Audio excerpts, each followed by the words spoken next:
And of course, other hierarchy military officers, lobbying for, to fill in the gap, while one person is crying, another person is preparing to laugh. Well, for us here in Coas TV, we wish him uh, a very speedy recovery, whatever be the case. We are also reminded that we are humans and we are mortals. You see, regardless of whatever position you find yourself, one thing is certain, that we are pilgrims here on earth. But whatever be the case, what matters most is how far we are able to utilize the opportunity given to us by God to enhance the development and the well-being of humanity, of course, which is the ultimate priority and concern. Well, I wish him speedy recovery, but whatever happens, the chief of defense staff, defense minister, have also said that the FG, federal government, has vowed to crush insecurity and to bring insecurity to an end in the northeast. All this vow, how many vow have you been vowing, and nothing to show for it?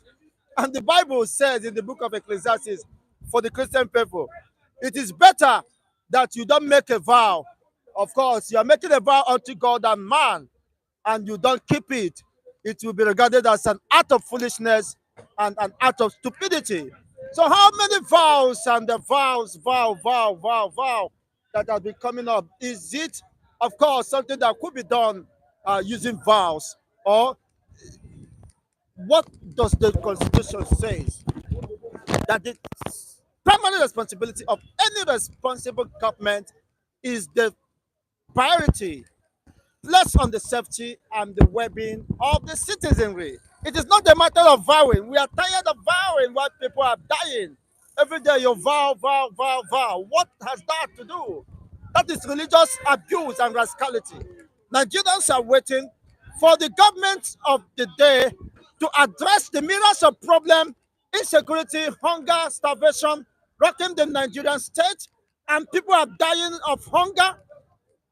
Families could no longer afford to the upkeep of their families. Loved ones, breadwinners, are dying of hypertension. The economy is moribund, close to 40% inflation, and you're vowing.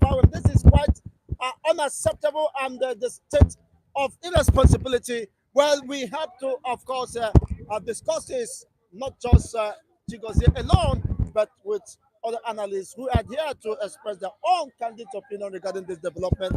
We have Mr. Felix. It's a pleasure welcoming you. This is weekend. Is there anything to be happy about that to this weekend? Except, of course, we are spared, of course, to witness today. Good morning. Yeah, number one, we need to thank God for our life, but it's not for our government. Because you see what is going on in Nigeria, everything is going like sinking inside Atlantic Ocean. I don't know, some many people don't never see Atlantic Ocean, but let me use like river, river Niger or river Benue. You see, that's how the deep of the water is going down. That's how Nigeria is going down daily basis. Now, if you watch what is going on in Nigeria, insecurity, insecurity, every time insecurity. And one thing about insecurity that happened in Nigeria, if you say somebody that didn't have any training, 6 months, will just come outside and start talking job. As in talking that if I get this post, I will crush those people within 24 hours. But what happened? Those people you are talking about is do training more than you. Is it the people supposed you can crash anyhow? The answer is no. Why Nigeria cannot ask themselves why we cannot stop those core people terrorists, mostly in the north? Why? They never sit down wonder ask themselves that question. Why their citizens are suffering? Did the Nigeria government sit down wonder ask themselves the same question, the answer is no. What is Nigeria is fighting for is what something that not pursuing them. That's what they are fighting for. How people ask me why did I say that kind of thing? Now, the most of problem Nigeria is pursuing is about Biafra. Something that is not pursuing Nigeria, but Nigeria is looking for those people trouble. They want to stop insecurity. When a chief of army staff, what do you call it, Alagbajabi, Lagbaja, immediately they do as the chief of army staff, you vow that he and his people will crush the SN, the Biafran children, the Biafran mafians, the Biafran militaries, the Biafran civilians. After everything, what happened? He said that what you think that you do within in 3 months is something that take care where the place is where the man is now. Because only hypertension can draw the man down. What you think that you will stop immediately, you can't stop it. Because you didn't ask yourself question before you start the journey and before you make that vow. Like he said that God rejects fake vow. If you know that you can vow, you cannot fulfill it, don't vow. Don't. You will see the citizen and the police will be friends. See a policeman, the Nigeria policeman and the Nigeria citizen. There is it friends? The answer is no. Okay, look at now. Since how many days or since today, police and the Okada people they are doing waiting. They are having cry because they say Okada man kill a policeman. In this place. That is, do you see the kind of insecurity in Nigeria? The citizen, they are doing waiting. They are very, very hungry for their government and their security. How did that happen? I didn't really know. But when I'm coming now, ask people, they say, you didn't pass anything that maybe bring 400 naira or 200 naira. You know, malams. And they were dragging. They are dragging. Or maybe the malam, they already target the man. You always collect Okada for them, collect Okada in their hand. What they will do, they will target the dangerous place and do wetin and bring him down. This kind of thing happen in developed country, nation, that the citizen will fight for the securities. In the nation that if you don't have security, that nation is what? Nothing. The president is just nothing. But this one, the citizen, they didn't like their security. The security didn't like their citizen because of what? Hungry. Let me use myself as illustration now. If I get money now and kill 20 people here now, for example now, they arrest me to go to any police station or anywhere. When I have the money, I will do waiting. I will come outside, not to stay for station one day. We will see the high level of insecurity and corruption in Nigeria is. Are you getting me? That's why I say that Nigerians, Nigeria politicians, and Nigeria security, they need to sit down round table and tell themselves the truth that these their citizens, they are not doing what they are supposed to do for their citizens.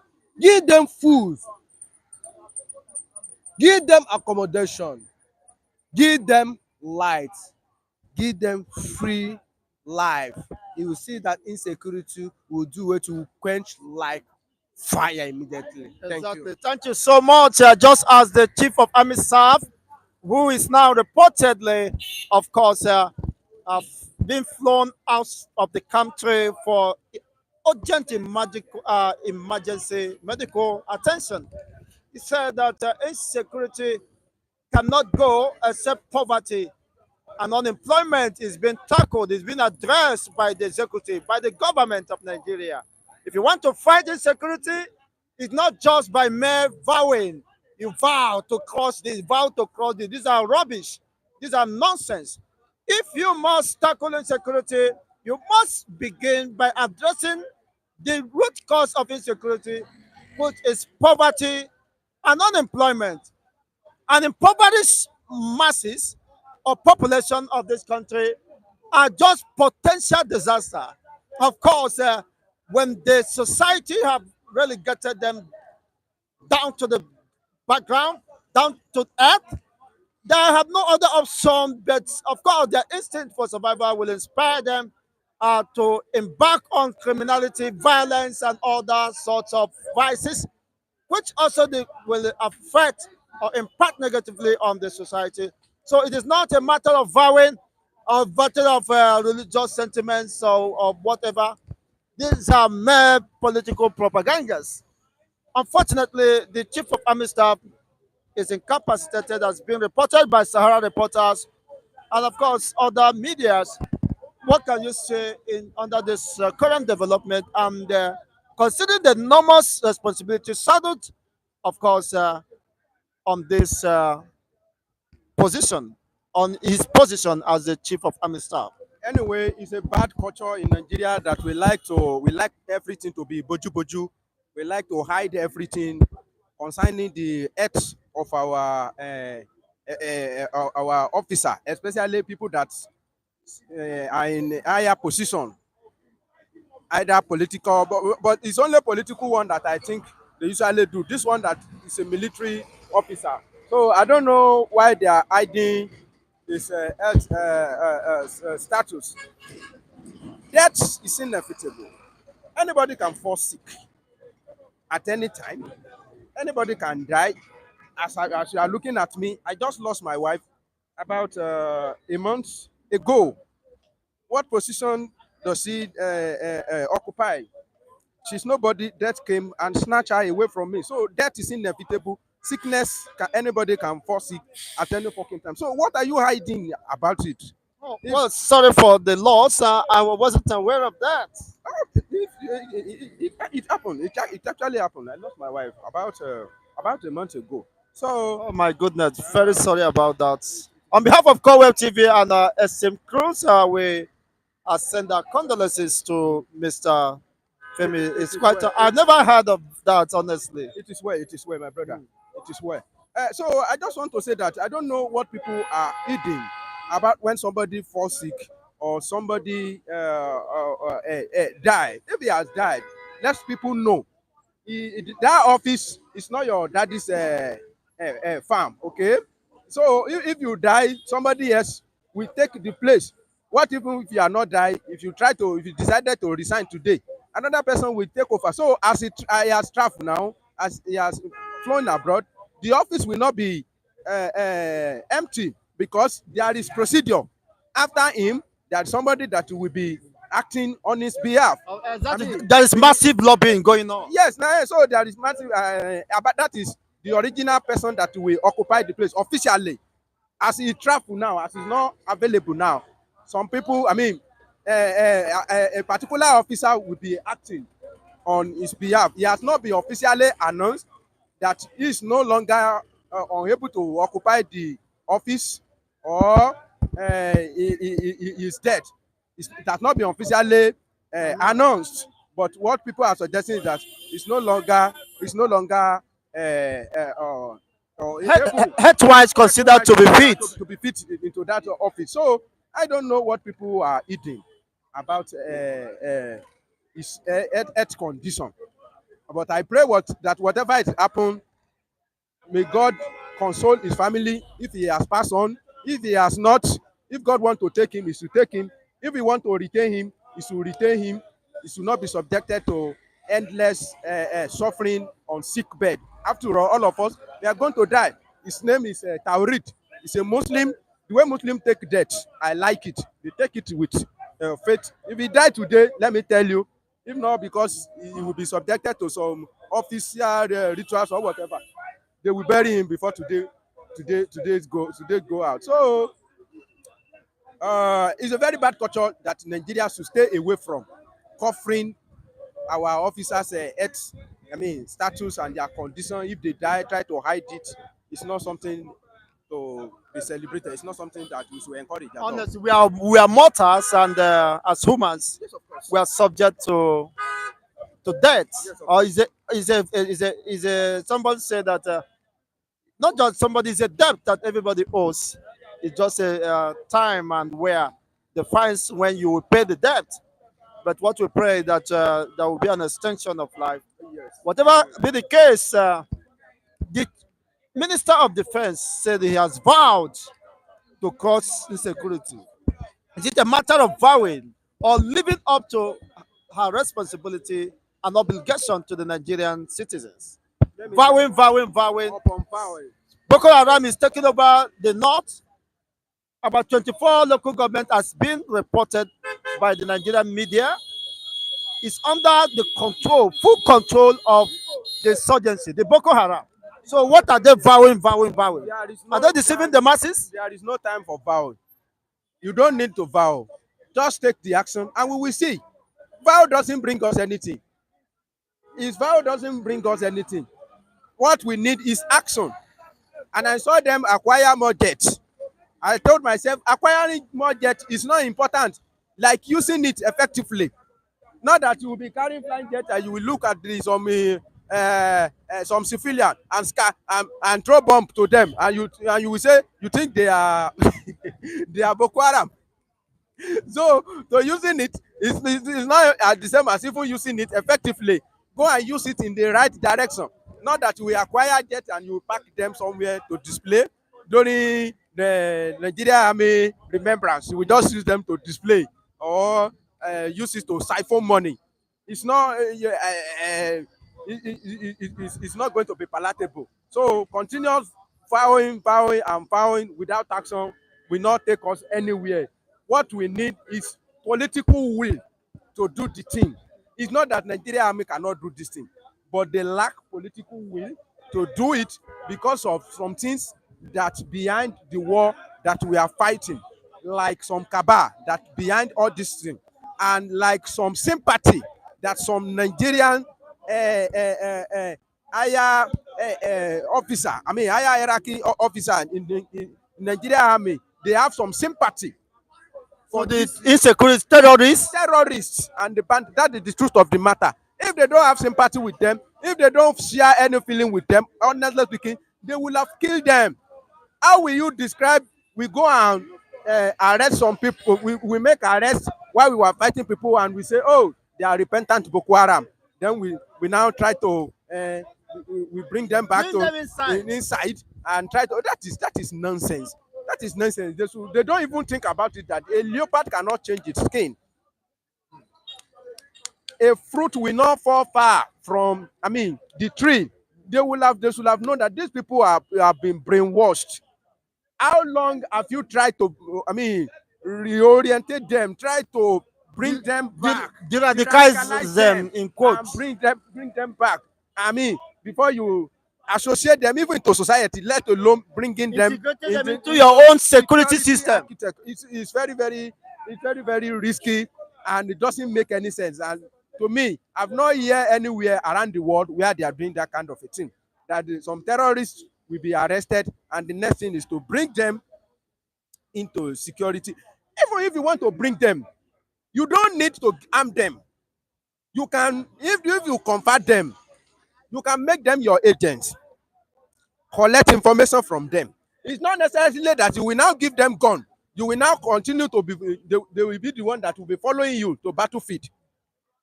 At least if you convert like 100, bring psychologists. You should know the one that has originally repent to some extent. You will know at least out of 100. If it is 10 that you see that this one, because the way they are doing or what they are saying, you will know that they have genuinely repent. Now it's not that you will give them gun. Now it's not that you will say they should lead you. Just contact them, give them information. What they are trying to do is not something totally strange. Likewise in Israel used some information they got from I mean some saboteur in their enemy camp to work against them. They will look at some disputed element among them, lure or the one that they don't even like him, like the group. They will lure the person and they get a lot of information. That's why it will be very hard for them to hide because they know all the topography of their place. They know. So this is how they gather information. They could call them spy. Use them as a spy. You can use them as a spy. You can collect information from them and they will be under surveillance. Any one of them that give you wrong information will not live to live see the tomorrow.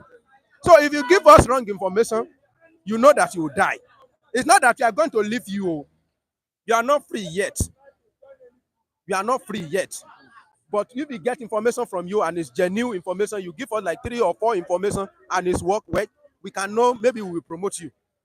And not to join us, but maybe we can reintegrate you to society, or we will know that to some extent we can rely on you. But the way they are doing their thing, I don't know the measurement they use. So to cut the long story short, they don't have political will to deal with these people, to Now, kill them. exactly, just as you said, Sheikh Gumi said it is impossible to end Boko Haram insurgency in the next 2 decades coming.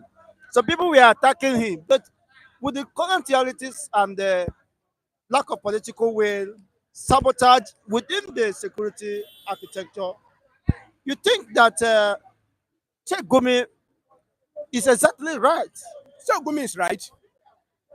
Say Gumi is, you know what he's saying, and you know what he's talking about. You know, he was a retired soldier. I think the man is colonel. Yes, Say Gumi is a colonel. I think so. Yes, he's a retired military officer. So he knows much about security and he knows what he's talking about. Let me tell you, let's be frank.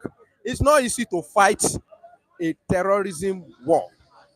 It has never been easy, especially when to some percentage some percentage of the place where they are fighting have sympathy with them. Exactly. It will be very, very difficult for you to win that battle.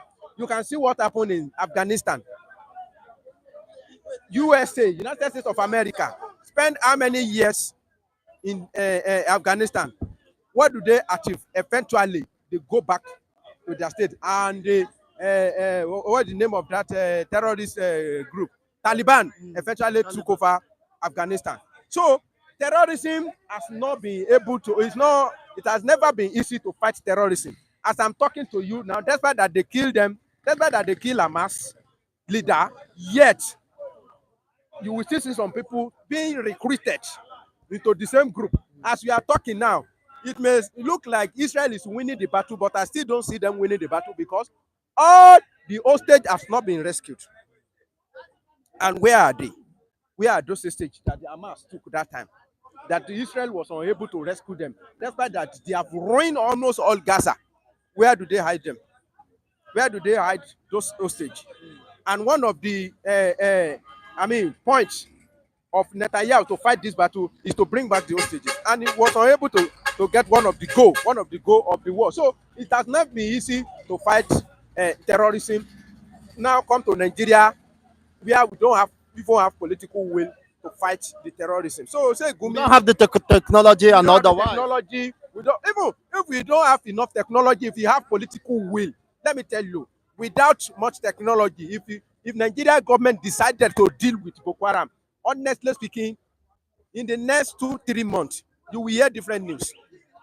That is the truth of the matter. You will hear different news. First of all, they will sanitize the Nigeria army, who are the ones that are sympathizing with the Boko Haram among them, remove them. We don't have enough soldiers, recruit more. We don't have enough machinery, buy more. We have money. What are you using the money for? Buy equipment. You cannot fight it alone. Collaborate with your neighbor country. If you have political will, look at it now. That's why that we say it's very hard to fight terrorism. They fight ISIS in Syria and they fight them out. It's about political will. The political will will come first before we talk about the machinery and the weapon that they are going to use. Thank you so much, Mr. Femi. We do appreciate you once again. Honestly, it's been an exciting, of course, moment with Mr. Femi. We do commiserate with him, of course, on the question of losing her wife. barely a month ago. You can also, of course, wish him well and the entire family. Thank you once again, esteemed fans. The reality is that not until this insecurity, which has become a national dilemma, is being addressed, you cannot in any way fight against the unrest. How do you fight insecurity if you don't address the issue of poverty? Because more people will be radicalized, more people will be indoctrinated to believe. Of course, it's an issue of ideology, especially when it has to do with religion. Those who are killing in the name of religion, you know what that is? Fanatism, of course, comes to play. They don't spare anybody, provided you don't agree with their own position and share the same ideology with them. You are considered an infidel, and that is nothing but that. It's quite unfortunate, but then the commitment and the political will, sincerity on the part of the government and the security operative is another thing, of course, to be considered. How sincere and committed are the security operatives? Well, all these things are pointing to the fact that Nigeria is in the state of dilemma, in the state of crisis, and the earlier the government and those who claim to be occupying the seats of power rise to address this dilemma, this issue, of course, with all sincerity. How do you address it?